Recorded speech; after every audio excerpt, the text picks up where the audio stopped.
여러분 안녕하십니까? 광주 MBC 뉴스데스크입니다. 양금덕 할머니와 같은 일제 강제동원 피해자들이 4년 전 추가로 일본 미쓰비시 중공업을 상대로 손해배상을 냈는데 오늘 1심에서 이겼습니다.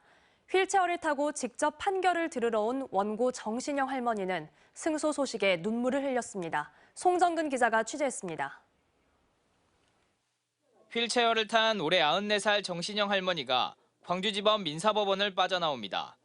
취재진 앞에 선 할머니는 눈물을 흘리며 일본 정부와 일본 기업에 사과를 촉구합니다. 일본 정부에서도 우리 할머니들한테도 죄송하다는 말씀 한 자리 했으면 감사하고. 미쓰비시를 상대로 제기한 손해배상 소송에서 4년 만에 승소한 겁니다.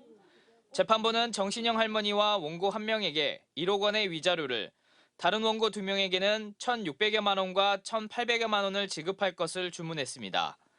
해방 이후에도 일본군 위안부라고 주변에서 오해를 해 심적으로도 고통스러운 세월을 보냈던 정 할머니는 양금덕 할머니의 소송을 지켜보며 용기를 얻었고 나이 90살이 돼서야 소송에 나서게 됐습니다. 일본 정부는 지난 2022년 후생연금 탈퇴수당이라며 99엔, 우리 돈 931원을 정 할머니에게 보내 공분을 사기도 했습니다. 얘들 가자값도 아니고 이것은 일본 사람들 그 똥구덩이나 잡으라고 있죠. 정 할머니 등 강제동원 피해자 87명은 지난 2019년과 2020년 전범기업 11곳에 대해 2차 집단 손해배상 소송을 제기했습니다. 이 가운데 1심에서 패소한 소송 1건을 제외한 14건에 대해 현재 1심이 진행되고 있는 상태입니다. 집단 소송 중의 하나인 정신영 할머니에 대한 1심 판결이 나옴에 따라 1심에 계류 중인 13건의 또 다른 집단 소송들도 조만간 판결이 나올 것으로 예상되고 있습니다. 올해는 대법원에서 대체로 여러 가지 어떤 쟁점 사안 부분들이 다 정리가 됐기 때문에 올해는 좀 재판 좀 속도가 붙지 않을까 싶고. 일제 강제동원 시민 모임은 반성할 줄 모르는 전범기업에 베풀 관용은 티끌만큼도 없다며 한국 자산에 대한 추가 강제 집행을 당할 것인지 사법부 명령을 따를 것인지를 결정하라고 촉구했습니다. MBC 뉴스 송정근입니다. 강성희 진보당 국회의원이 윤석열 대통령과 인사를 나누다 강제 퇴장당한 사건과 관련해 진보당 광주시당은 독재 정권의 무도함이 인증됐다고 반발했습니다. 진보당 광주 총선 출마자들은 오늘 긴급 기자회견을 열고 윤 검찰 독재가 민심을 전하는 국민의 입을 틀어막았다면서 대통령은 정중히 사과하고 책임자를 문책하라고 촉구했습니다. 이날 강 의원은 전주에서 열린 전북특별자치도 출범식에서 대통령을 향해 국정 기조를 바꾸라고 요구하다 경호원에 의해 입이 막힌 채 사지가 들려 쫓겨났다고 주장했습니다. 공직선거법 위반 혐의로 1심에서는 직위 유지 벌금형을 받았던 이상철 곡성군수가 항소심에서는 당선 무효형에 해당하는 벌금 200만 원을 선고받았습니다. 이 군수는 처음에는 대법원 상고를 포기하면서 군수직에서 물러나겠다는 뜻을 밝혔지만 다시 입장을 번복한 것으로 알려졌습니다. 임지은 기자가 보도합니다. 이상철 곡성군수는 2022년 6일 지방선거가 끝난 직후 공직선거법 위반 혐의로 재판을 받아왔습니다. 당선 축하 명목으로 선거사무원 60여 명에게 550여만 원 상당의 음식을 제공한 혐의였는데 지난해 7월 1심에서는 고의로 보기 어렵다며 당선을 유지할 수 있는 벌금 90만 원을 이 군수에게 선고했습니다. 그런데 6개월 만에 내려진 항소심 재판부의 판단은 달랐습니다. 직위 유지형을 선고한 1심을 뒤집고 당선 무효형에 해당하는 벌금 200만 원을 선고한 겁니다.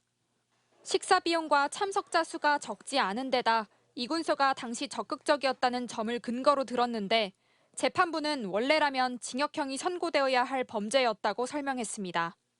그런데 재판이 끝난 직후 이상철 군수가 대법원 상고를 포기하겠다며 군수직을 내려놓겠다는 뜻밖의 입장을 내놨습니다. 이 군수는 기자들에게 당선 무효형이 나오면 거취를 어떻게 할지 평소 고민해왔다며 군수직에서 물러나 오는 4월 총선과 함께 군수 재선거가 치러지게 하겠다고 말했습니다. 하지만 이와 같은 사실이 알려지자 군민 등 지지자들의 설득에 상고 여부에 대해서는 시간을 두고 고민하겠다는 입장을 전한 것으로 알려졌습니다. 입장 정리를 군수님께서 다시 하시지 않으실까? 지금 전화도 일부러 안 받으시는 것 같습니다. 한편 선거법 위반 혐의로 재판을 받고 있는 전남 지역 시장과 군수는 모두 7명입니다. 이 가운데 강종만 영광군수가 1심과 항소심에서 모두 당선 무효형인 벌금 200만 원을 받아 대법원에 상고한 상태고 이병노 담양군수도 1심에서 당선 무효형인 벌금 500만 원을 선고받아 항소심이 진행 중입니다. MBC 뉴스 임지은입니다. 광주 지역 일부 고등학생들의 원거리 통학과 과밀학교 문제가 좀처럼 해결되지 못하고 있습니다. 광산구의 학교가 신설되기 전까지 고등학교 신입생들의 학교 배정난은 계속 이어질 전망입니다. 조현성 기자입니다. 광주시 교육청이 일반계 고등학교 예비 1학년 학생 11,599명의 배정 학교를 발표했습니다. 학생들에게 희망하는 학교 9곳을 고르게 한 뒤 이들 학교 가운데 한 곳을 무작위 전산 추첨으로 배정하는 방식을 통해 학교가 배정됐습니다. 교육청은 올해 학생들이 선택할 수 있는 학교를 늘리고 통학거리를 보다 적극적으로 반영한 결과 원거리 통학생이 다소나마 줄었다고 밝혔습니다. 7, 8, 9는 안 쓰고 싶지만 어쩔 수 없이 쓰잖아요, 솔직히. 근데 거기에서 배정된 비율이 작년에는 18.9%였는데 올해는 7.5%까지 줄었다는 얘기죠. 하지만 올해 배정에서도 광산구 학생 1,152명은 광산구가 아닌 북구와 서구에 있는 고등학교로 배정됐습니다.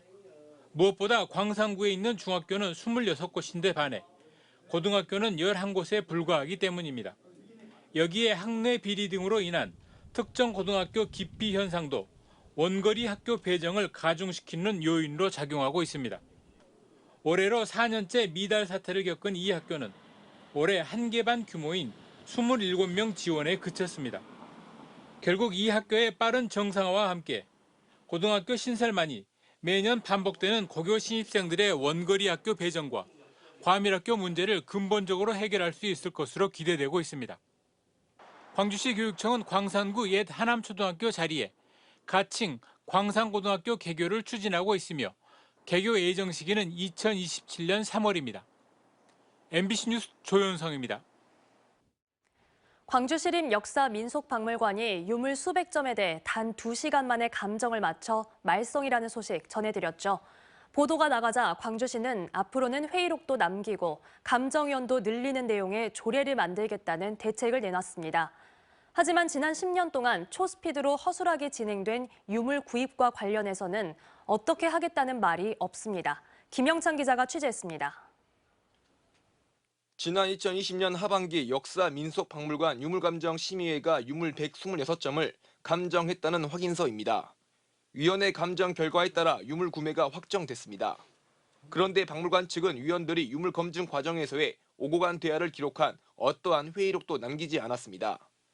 회의록은 각종 위원회 구성 운영 등에 관한 광주시 조례에 따라 반드시 작성해야 하지만 이를 따르지 않는 겁니다. 회의록이 없기 때문에 누구에게 어떤 책임이 있는지를 따지기도 어렵게 됐습니다. 이제 법령이나 조례에 의해서 설치된 위원회에 대해서는 다른 법령이나 조례 규정이 없는 한 회의록을 작성하도록 되어 있습니다. 지난 2014년 국민권익위는 전국의 국공립 박물관을 상대로 유물 구입 과정을 사전 공개하라는 내용의 공고안을 냈지만 시립박물관은 이를 10년 가까이 따르지 않았습니다. 이처럼 부실한 유물 검증 과정이 해년마다 반복됐지만 시립박물관을 담당하는 광주시의 관리 감독 역시 허술했습니다. 최근 2년 동안 모두 20차례의 현장 점검을 나갔는데 박물관과 전시관 업무 협의, 기획 전 전시 점검 등이 전부였습니다. 사실상 현장 점검이 보여주기식이었다는 대목입니다. 이 유물 구입하는 절차, 그런 과정들이 잘 지켜지지 않는 것을 보면서 정말 내부 감사 또는 내부에서 점검 지도가 좀 필요하지 않나 싶습니다. 광주시는 광주 MBC 보도 이후 유물감정심의회를 강화하는 것을 골자로 한 조례 개정 추진을 대책으로 내놨습니다. 하지만 지난 10년 동안 초스피드로 이뤄진 허술한 유물 감정과 관련해서는 어떻게 하겠다는 입장을 정하지 못하고 있습니다. MBC 뉴스 김영창입니다. 광주천의 천연기념물이자 멸종위기 야생생물 1급인 수달이 포착됐습니다. 시청자 고양삼 씨는 지난 16일 오후 7시 반쯤 광주시 동구 소태동 부근 광주천에서 수달 2마리를 발견했다며 자신이 찍은 영상을 광주 MBC에 보내왔습니다. 멸종 위기종 1급이자 천연기념물 330호인 수달은 지난 2010년 광주천에서 목격된 이후 시민들에게 자주 목격되고 있습니다. 광주환경운동연합은 수달 서식지에서 고라니, 너구리 등의 흔적들도 확인됐다며 광주천의 생물 다양성을 보여주는 것이라고 말했습니다.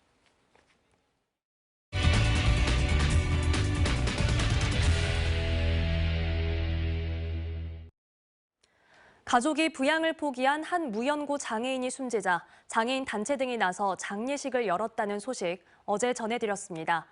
무연고자를 위한 공영 장례 제도가 있지만 대부분 약식이다 보니 고인을 제대로 추모하기 어렵다고 판단한 건데요. 광주 5개 구를 취재한 결과 이 공영 장례 관련 정책이 제대로 시행되지 않는가 하면 현실을 반영하지 못한 부분도 있습니다. 한 걸음 더 집중 취재, 김초롱 기자입니다. 광주 5개 자치구의 공영장례 관련 조례를 살펴봤습니다. 연고자가 없거나 연고자를 알 수 없는 저소득층 사망자 등을 위해 장례 용품과 인력, 장소, 화장비 등을 지원할 수 있다는 내용이 담겼습니다. 하지만 취재 결과 빈소를 아예 차리지 않거나 당일 바로 운구해 화장하는 경우가 있었습니다. 비용 문제가 어느 정도 있다고는 봐요. 안치를 하거나 이렇게 염이라는 걸 하잖아요. 아니면 이렇게 이런 비용이라든지 그런 것 때문에 그 예산에 맞춰서 하다 보니까. 무연고 사망자 1명당 장례 처리 예산은 자치구별로 80만 원에서 160만 원 사이.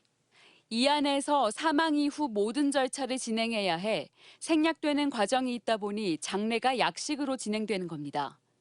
자치구마다 추모 기간과 방식 등이 모두 제각각이라 형평성에 어긋난다는 지적도 있습니다.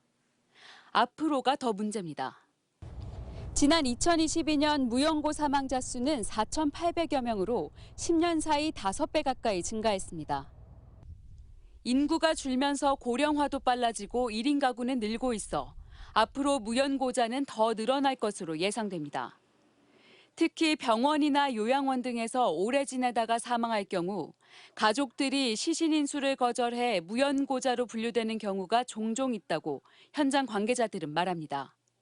하지만 저소득층이 아닌 무연고 사망자는 공영장례 대상에도 포함되지 않아 대부분 바로 화장터로 보내지는 현실.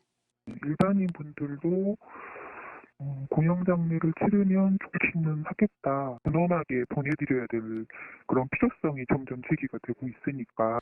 고인의 마지막 존엄성을 지켜주기 위한 최소한의 예우인 만큼 공통 지침과 체계적인 절차를 만들고 사각지대가 없는 정책을 고민해야 할 때입니다. MBC 뉴스 김초롱입니다. 전남의 한 자치단체에서는 최근 도심 차로가 갑자기 줄어들어 운전자들이 혼란스러워하고 있습니다. 또 일부 바닥 유도선은 제대로 지워지지 않은 채 방치돼 있어 교통사고 위험을 키우고 있습니다. 안준호 기자가 현장 취재했습니다. 늦은 밤 목포의 한 교차로.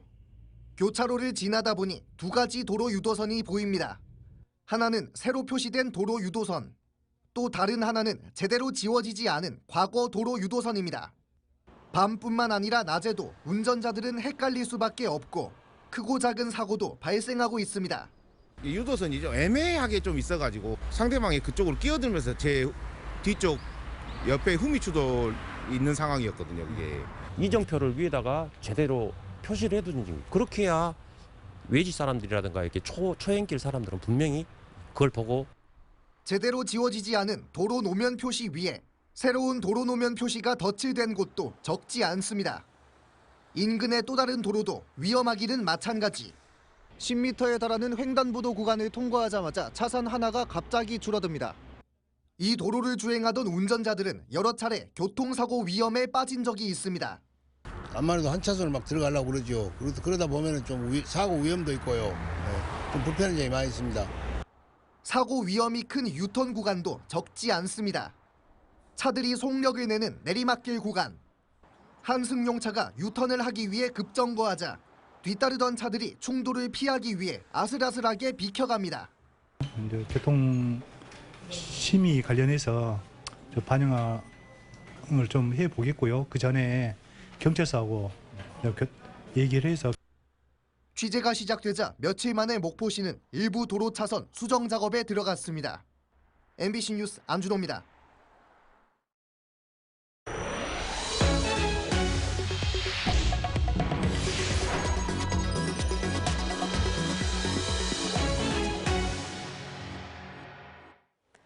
여야가 본격적인 공천 작업에 돌입한 가운데 80여일 앞으로 다가온 총선을 전망하고 정치권의 주요 이슈를 살펴보는 토론이 생방송됩니다.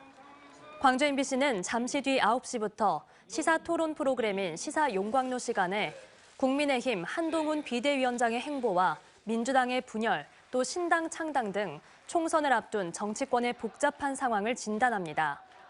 오늘 토론에는 박지원 전 국정원장과 이현주 전 국회의원이 참석하며 광주 MBC 유튜브를 통해서도 실시간 중계됩니다.